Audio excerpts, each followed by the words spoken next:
Moi, j'ai grandi dans une famille catholique et depuis petite, j'ai toujours cru en Dieu. J'aimais beaucoup regarder les films sur Jésus à l'époque. Ils mettaient beaucoup de films de Jésus à la télé et ça me plaisait beaucoup en fait. Et voilà. Et après, j'ai fait des expériences à 16 ans où j'ai vraiment compris que Dieu existait et j'ai décidé de me garder. Et vraiment, mais je ne connaissais pas vraiment encore Dieu. Et puis vraiment à 22 ans, j'ai perdu mon grand frère dans un accident de voiture. Et voilà, et en fait, j'étais pas bien.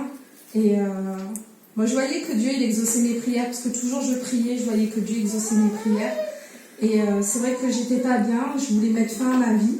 Et c'est vrai que ma mère, à cette époque, elle a connu Monsieur Santiago. Et du coup, parce qu'on avait des amis chrétiens, et du coup, ils avaient parlé à l'église de Toulon. Donc, ma mère est allée à l'église avec Monsieur Santiago, et puis, moi, à l'époque, j'habitais à Bordeaux, elle me disait, quand tu viendras à Toulon, je t'amènerai à l'église. Je dis, moi, j'ai pas trop envie d'aller à l'église. De toute manière, Dieu, il est dans ma vie, donc j'ai pas besoin d'aller à l'église, quoi. Et elle m'a amenée quand même, j'y suis allée, et c'est vrai que moi, j'avais prévu de remonter chez moi et de me suicider. Et vraiment, je suis arrivée à Toulon, en vacances pour Noël, et du coup, je suis allée à l'église, et la première fois que je suis allée à l'église, ça m'a beaucoup parlé, parce qu'en plus, dans toute la Bible, vraiment, le pasteur, il a prêché sur le texte que moi, j'avais choisi à l'enterrement de mon frère, et du coup, ça m'a beaucoup touchée. Puis c'était sur la résurrection de Lazare, mais là, j'ai vu vraiment la résurrection du corps, quoi, vraiment, que Dieu, il nous donne la vie éternelle, en fait. Puis après, bon, je me suis un peu combattue, et il y a eu, c'était le 31 décembre 99, on a fait la veillée à l'église de Toulon. Et puis, je suis allée dehors, je suis allée dehors fumer. Puis j'ai vu un homme, un chrétien de l'église de Toulon, qui est arrivé, et il avait tellement de joie en lui, il brillait comme un ange, et il m'a donné son témoignage, et ça m'a tellement touchée que là, je me suis dit, non, moi je disais que Dieu était dans ma vie, là j'ai dit non, Dieu il n'est pas dans ma vie.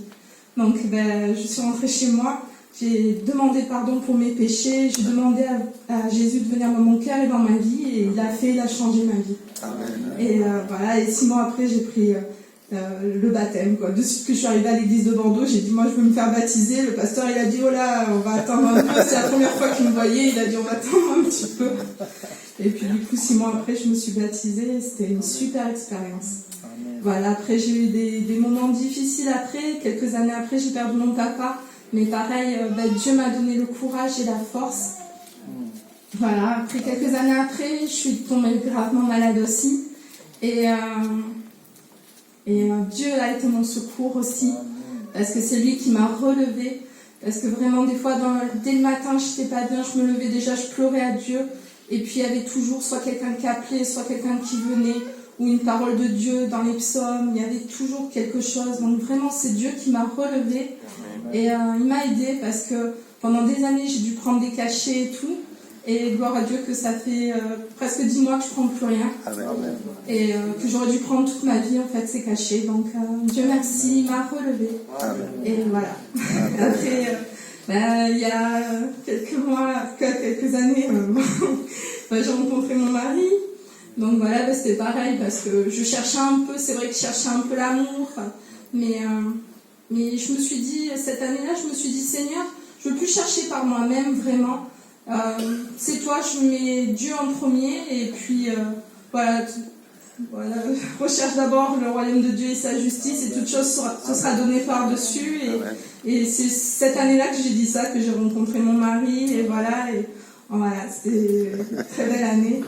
Et bon voilà, la vie elle s'acharne encore un peu, voilà, mon mari il est malade, et bon, normalement il n'a que quelques années à vivre, parce que c'est un cancer qui est incurable, mais on a confiance en Dieu. Amen. Et c'est vrai que c'est des moments très difficiles, mais Dieu est là, et c'est notre forteresse, notre secours. Amen. Vraiment, voilà, on vit des belles expériences malgré tout avec lui, et voilà, c'est la plus belle chose qu'on peut faire, c'est donner notre vie à Dieu, parce que vraiment, c'est des moments inépuisables, parce qu'on trouve la paix, la joie, l'amour. C'est vrai, on dit l'amour d'un homme ou quoi, mais l'amour de Dieu, ça dépasse toute chose, sa joie, son bonheur, ça dépasse toute chose, quoi. Donc voilà, si vous ne le connaissez pas, faites cette démarche de lui de demander pardon et de dire Seigneur, viens dans mon cœur, dans ma vie, et vous verrez, ça change tout. Amen.